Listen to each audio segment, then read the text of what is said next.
Man, I'm so excited for us today as we wrap our relationship series and for everybody here with us in Hollywood, everybody joining with us online, with Mosaic online. This has been such a fun month where we've just taken time to talk about the power and beauty and essential nature of relationships. And as we close our time today and we wrap this series, I want to talk about the relationship that we have with each other, with us being humans, our friendships, our romantic relationships, our co-working nature, and we cannot escape it. We are in this together, aren't we? We cannot do life without each other. That this is a component to what it means to be human, is that God knew that we needed each other. And we're gonna need each other at different spaces and different capacities and different moments. And this last 2 weeks, we've had a guest in our home. Now, my wife's Uncle Peter came into town from New Zealand. And we just randomly got a voice memo that was like, hey, I'm coming to LA. Like, I'd love to see you guys and hang out. And so we're like, sure. And he had just been sailing across the Atlantic, as you do normally. And he sailed from New Zealand to the Caribbean, and he hopped on a flight from the Caribbean to Florida. He bought a camper van and he drove across the country. What have you been doing with your life? And he shows up in LA in the camper van and he's like, I'm here. And Beck doesn't know him super well. They didn't really spend a lot of time together. And you know how it is when guests come into town, right? That you have to just put on the hosting hat. You go to all the places that you never go when guests aren't here to show them the city that you love and the places that are not worthy of your time, right? And we're just figuring out, how are we gonna do this, right? We have 4 kids and we're speaking this week. This month we're doing relationship classes. We're filming our podcast. We're in baseball and basketball and drama. And there's so much. We don't have time to host Uncle Peter. You ever been there before? Where you're just looking at the calendar and you're like, Jesus, I need a miracle. I can't do all of this. And then that was us. And we're going, we can't do it. And we knew that when he showed up in that camper van, for these next 2 weeks, our lives were going to look a little bit different, because here's the reality. Whenever we interact with each other, we are a burden to one another. But look at the person next to you and say, you're a burden to me. Right there. Don't you feel the encouragement? Hey, look at somebody behind you and say, you're really a burden to me. Right? This is a reality of what it means to be human. We are burdens to one another. And we could resist that fact, or we could maybe tap into what is God trying to get us to understand about what it means to be human. And so I want to take a few moments today and talk about the burdens we bear. Okay, in Galatians chapter 6, starting in verse 1, it says this: my beloved friends, if you see a believer who is overtaken with a fault, the one who is in the Spirit should seek to restore him in the spirit of gentleness. But keep watch over your own heart, so that you won't be tempted to exalt yourself over him. Love empowers us to fulfill the law of the Anointed One as we carry each other's troubles. Okay, I want to pause here for just a second before we continue. There's this moment in this passage that Paul is trying to get us to tap into, where he's wanting us to see our relationship to each other, to realize that there are burdens that we carry, there are burdens that we bear.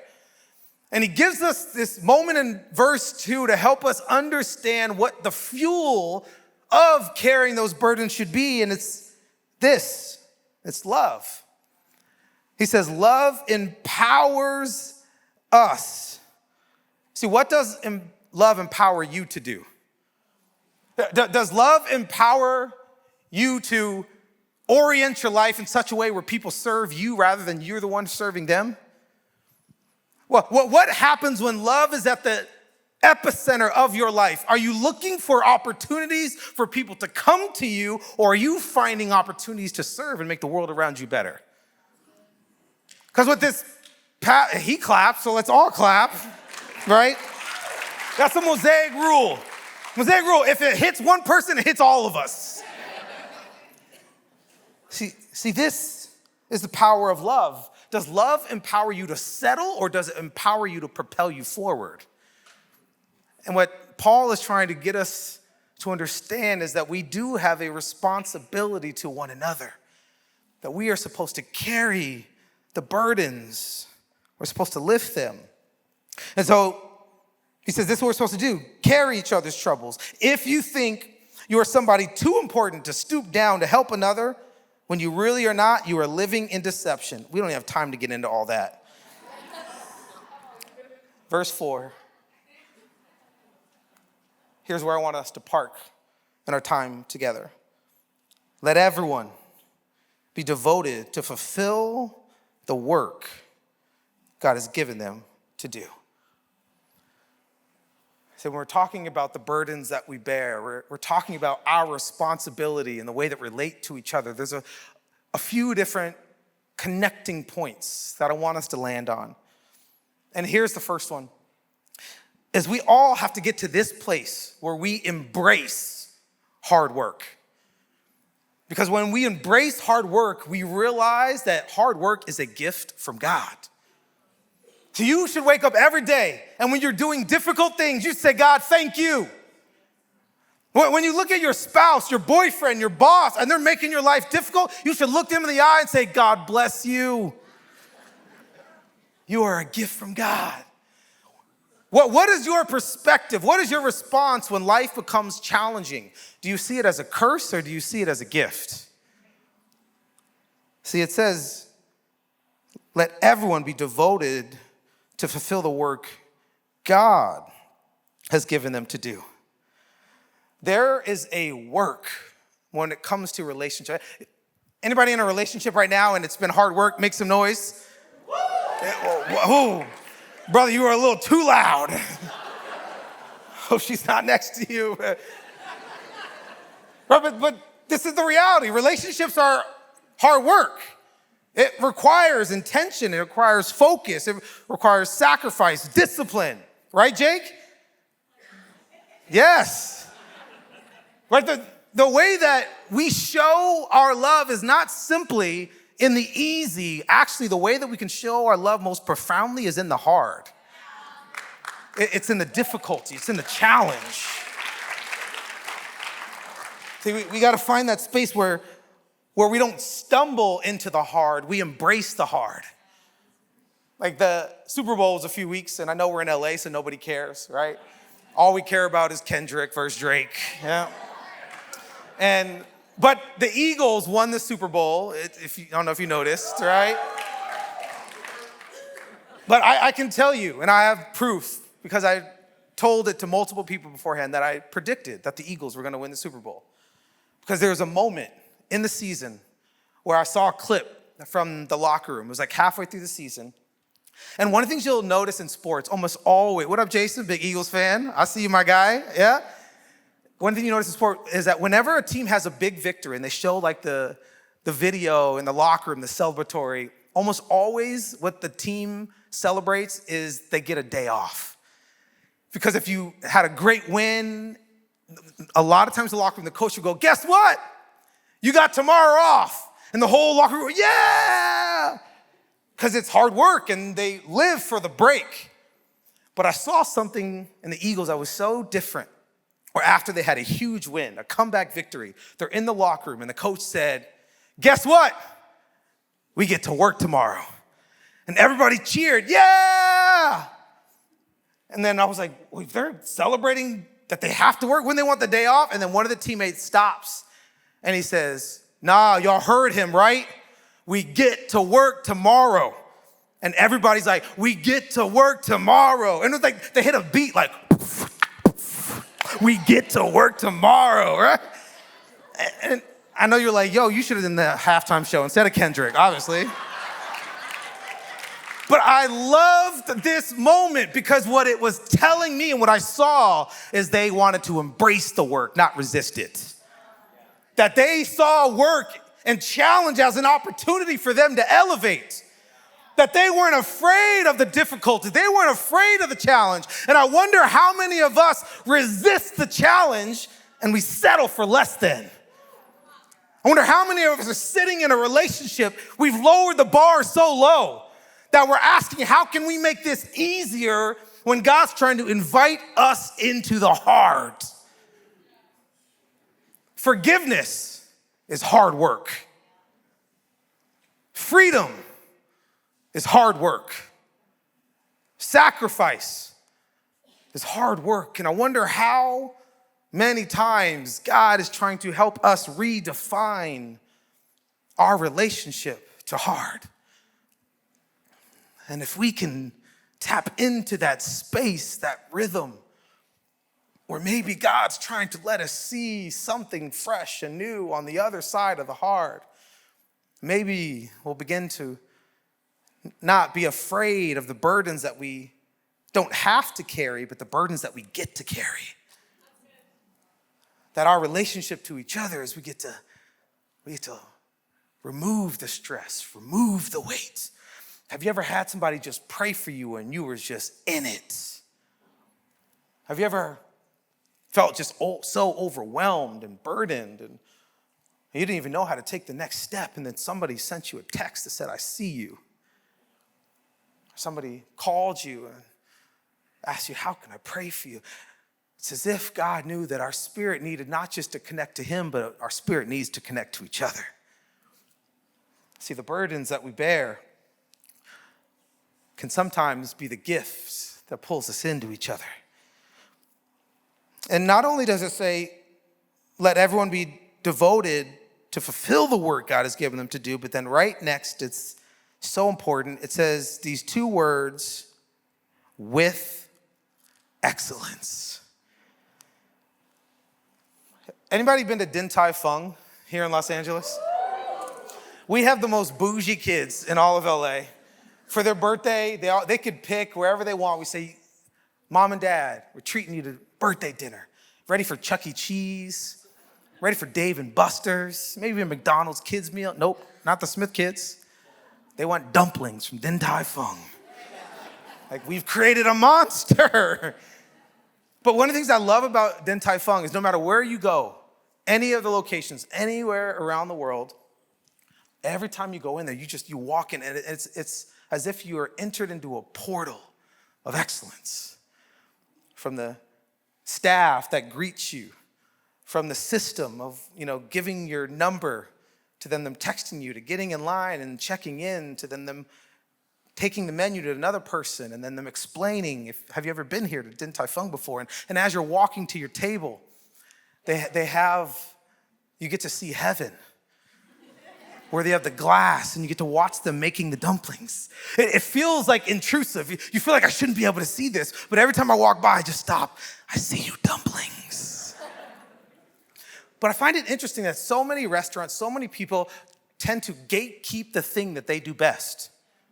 Because we think, I have to hoard it to myself because if it gets out, then everybody can replicate. And I love that in the spirit of Din Tai Fung, they broadcast their excellence because excellence should never be kept to ourselves. It should be the gift to the world around us.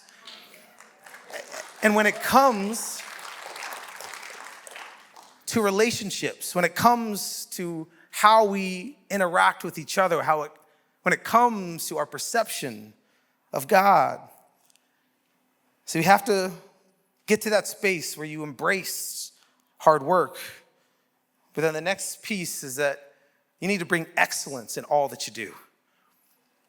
Because if hard work is a gift from God, excellence is our gift to God. That when we bring excellence, when we value excellence, when we do the hard work, see, when you are in a relationship, you should ask yourself, is the best version of me coming to the surface? Am I serving this person with excellence? Am I serving with sacrifice? Am I finding opportunities to not just bring my best self, but also to unleash their best self? See, we're supposed to engage with each other in this way. We're supposed to always leave each other better than we found us. Like I was just talking with Josue earlier. And I said, Josue, he's on our team. And I said, hey, this is one thing I love about you, Josue. Because one of his responsibility at Mosaic is he oversees our facility. He oversees volunteers. He oversees teams. And I said, Josue, one thing I love about you is you have a value for leaving a place, leaving people better than you found it. I said, that's going to open up so many doors. God's going to trust you because what Josue has understood, what he has allowed to capture his soul, is that when you bring excellence in all that you do, you earn credibility in ways that you could have never dreamed or imagined. Fellas, can we get real for a second? Oh, you're not ready. Okay, we're going to go there. I have conversations with guys all the time when it comes to relationships where they're worried. I don't want to date in church. I don't want to date at Mosaic because what if it goes bad? I don't want to risk it because what if she says terrible things about me to her friends? And there's always this fear about what if? And every time I hear this, I have the same conversation. I said, here's the beautiful thing. You have complete control over how you treat her and the story she tells. If you don't want her to talk terrible about you, guess what? Don't be terrible. Right? If you're like, oh, but she's gonna tell all her friends that I did her dirty. But did you do her dirty? See, when you understand that your role in every relationship is to leave it better than you found it, minimally, if it does not work out, what you have done is raise the bar for the next person.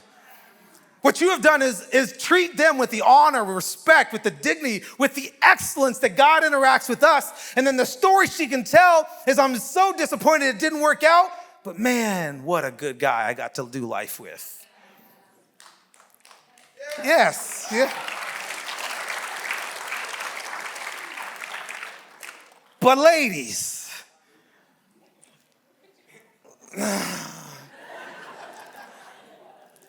if he breaks your heart because it didn't work out, then don't tell the story of him being a terrible dude just because he was honest with you. See, we should be a place where honesty and authenticity and transparency at the highest of level, and it's okay to go for it and it not work out. That's life. But are you leaving people better than you found them? Is the story that's going before us a story of honor and respect and sacrifice and wonder and anticipation? Right? We want this room to be filled with relationships, with marriages. We talked about this a couple weeks ago. There was a couple in the very front row, not a couple, they're kind of a couple now. They're in the front row, and when Beck and I were speaking, we just asked, hey, if you're here and you're single and you want to be in a relationship, raise your hand. And he raised his hand, the girl next to him raised his hand, and he just asked her for coffee right then and there. And then we were chatting last night, and I was like, how's it going? Have you gone on another date? And he's like, yeah, we've gone on 4 dates. Right? But I'm looking at him, and he looks different. I'm looking at him, and he's got a little more joy, a little more pep in his step. I'm looking at him, and there's a little more texture to his life, because this is what God knew. Our best selves would always be unleashed in the context of relationships. And then verse 5, it says, every believer is ultimately responsible for his or her own conscience. Okay? We just talked about bringing excellence to all that you do. Here's this next piece. You got to take personal responsibility for your life. There is no one coming to save you, although Jesus did. We'll talk about that later. But besides that, there's no one coming to alleviate the hard work. There's no one coming to take the responsibility to make things simpler. And I think so often in our lives, when it comes to how we relate to each other, one piece that we miss is the piece of ownership. That we become better when we have more responsibility. We become more when we choose to do more. We elevate when the situation requires our elevation. See, like this month, Becky and I, it's been like the craziest month that we've had in a long time. Like we've been speaking together at Mosaic, doing different things. We're filming a live podcast tonight of Unguarded. It's gonna be so special. We've been doing a relationship class on Wednesdays. We're launching Mosaic Calabasas, which is coming, and creating community and building that. And then on top of that, we got 4 kids, my Lord Jesus. And we're in the midst of, it's basketball practice and baseball practice. And it's our son's in the school musical for the first time. And then Uncle Peter just shows up. It's been insane. I've had more work this month than I've had maybe the last 10 years. It's been crazy. And I love it. I've loved every second of it because here's what it's done. It's made me a better father. It's made me a better husband. It's made me a better leader. It's made me a better coach. I'm coaching my son's T-ball team, and I'm like doing ChatGPT practices, and I'm loving it. It's like, what can we teach these 8-year-olds today? See, when you take personal responsibility over your work, over your life, it forces you to elevate, or you will never be the same. See, there's something about ownership that God understood, that when we tap into that piece of how not just we relate to each other, but how we relate to ourselves, that's the beauty of personal responsibility, because it becomes one of the greatest gifts that we give to ourselves. We're like, oh, this right here is on me.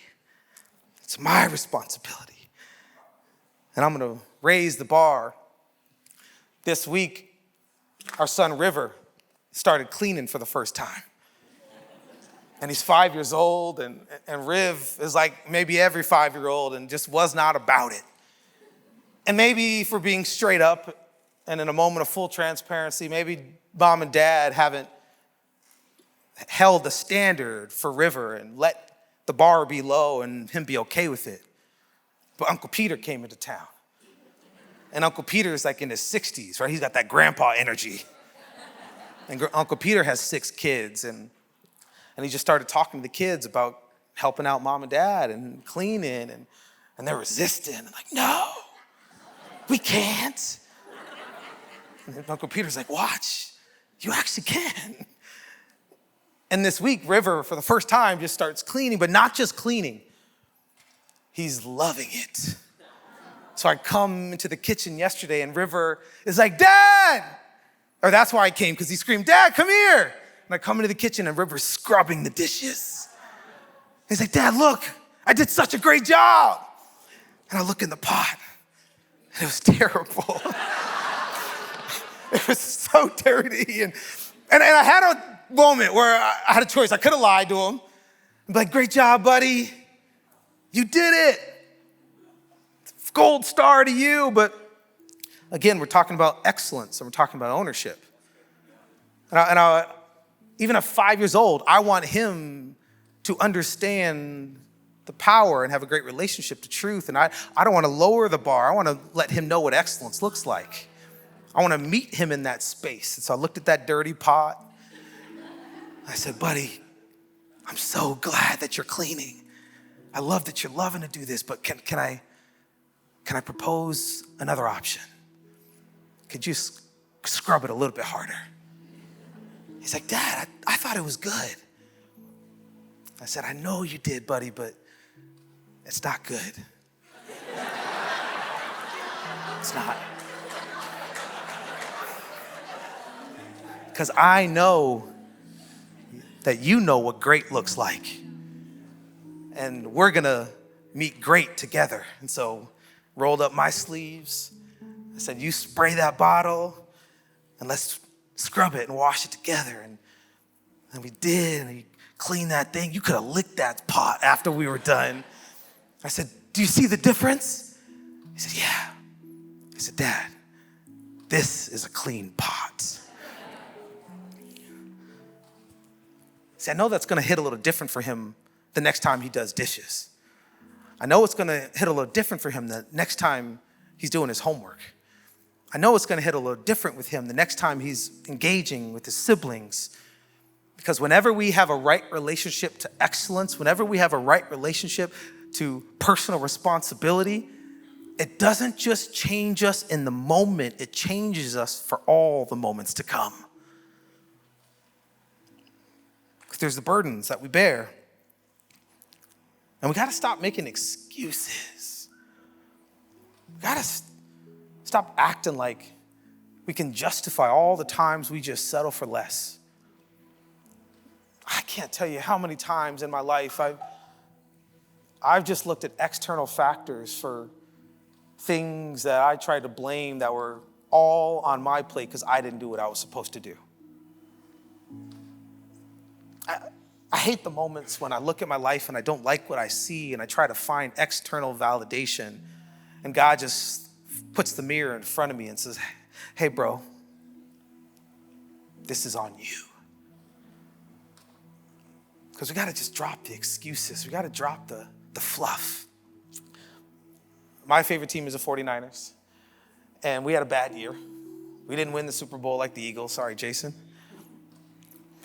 But I'm convinced, in the same way that I said the Eagles were going to win the Super Bowl this year, I'm telling you right now, you can time stamp it. Next year, the 49ers are going to have an incredible year. And there's a reason, because it's a culture piece. That there was an interview that one of our players, our star players had, and a reporter asked him, man, wasn't this just the year from hell?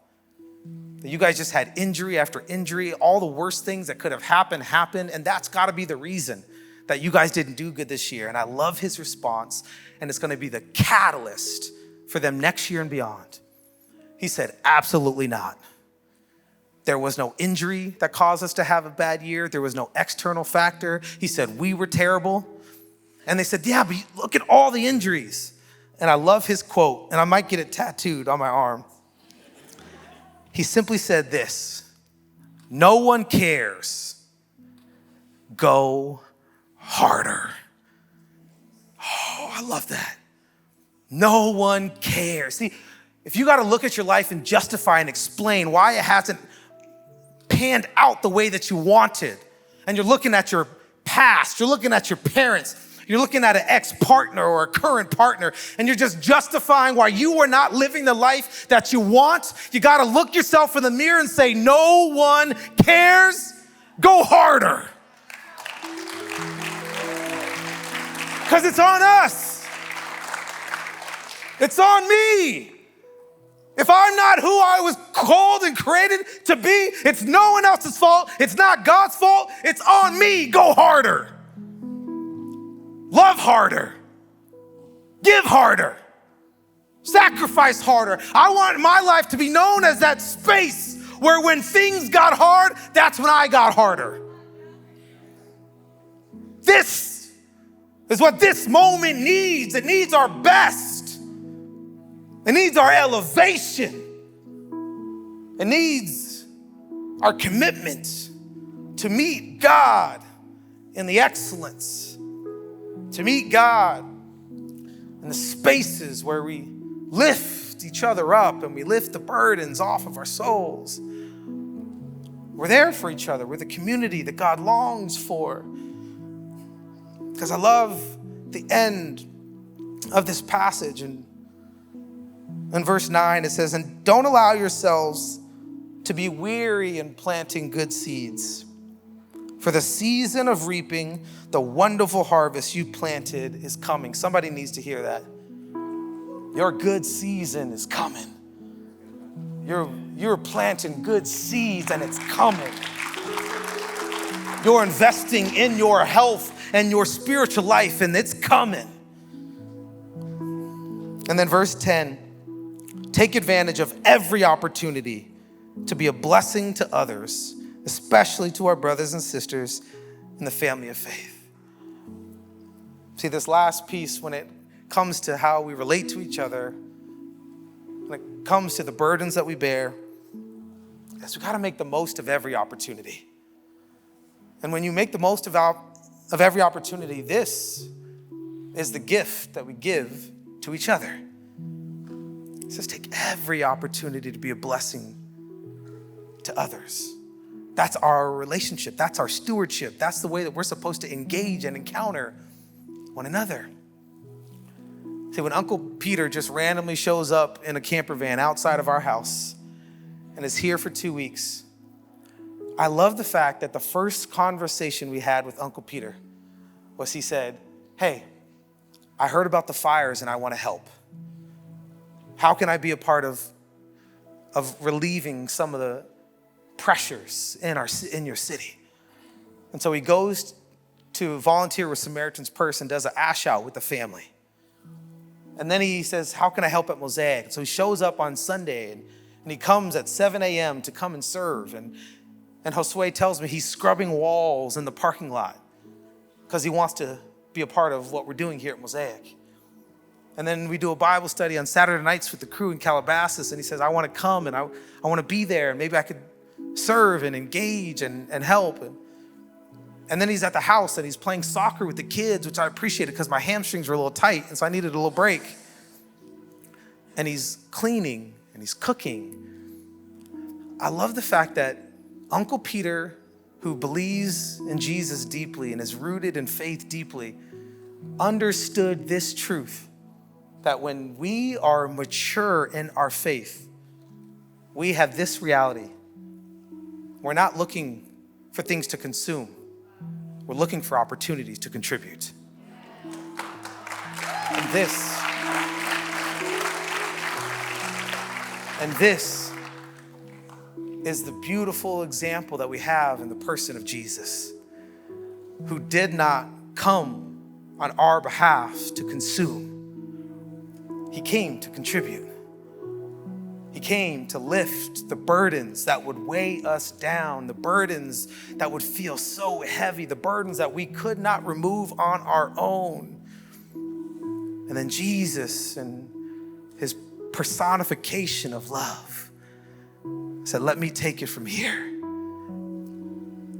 And he allowed himself to be brutally murdered and humiliated, to be killed. He gave up his life so that you could know that there's no relationship that matters more to him than you. And maybe you're here today, and this is the story that you needed to connect to. That there's a God who loves you, that there's a God who would give up everything for you.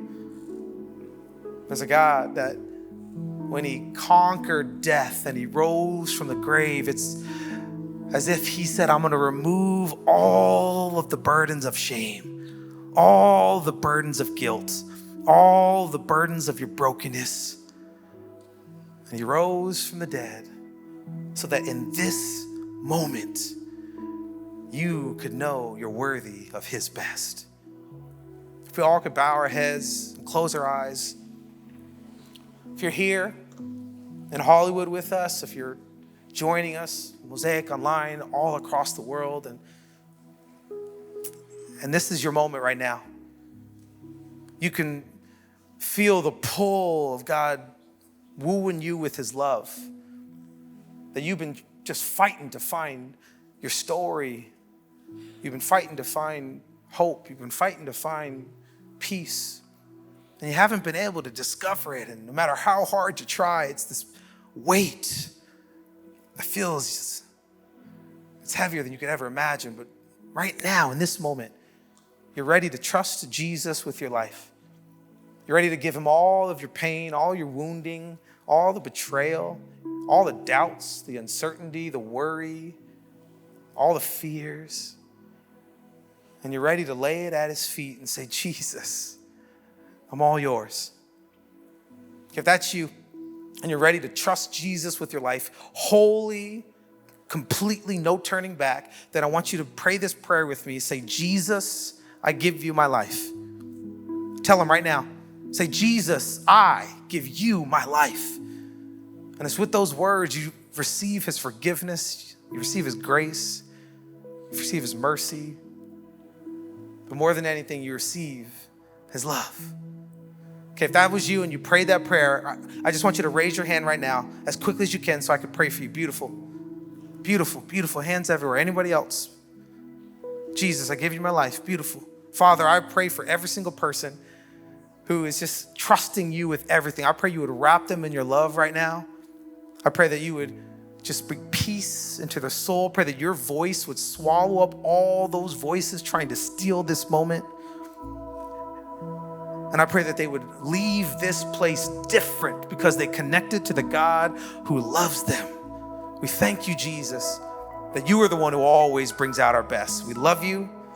We lay our lives at your feet. We give you everything, and we ask this in your name. Amen and amen. Hey, Mosaic, can we just thank God for everybody who said yes to him today?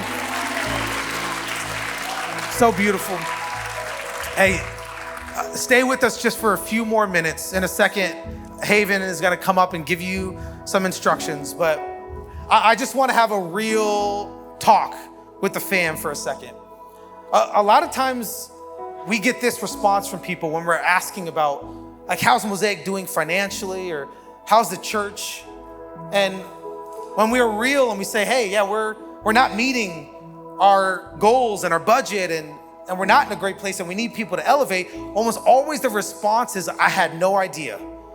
And so right now in this moment today, it's just me having an honest, real-time talk with the fam. That we're about $100,000 behind in our budget right now. We're in a space where we're not meeting the bottom line, and it's in the midst of us still dreaming big.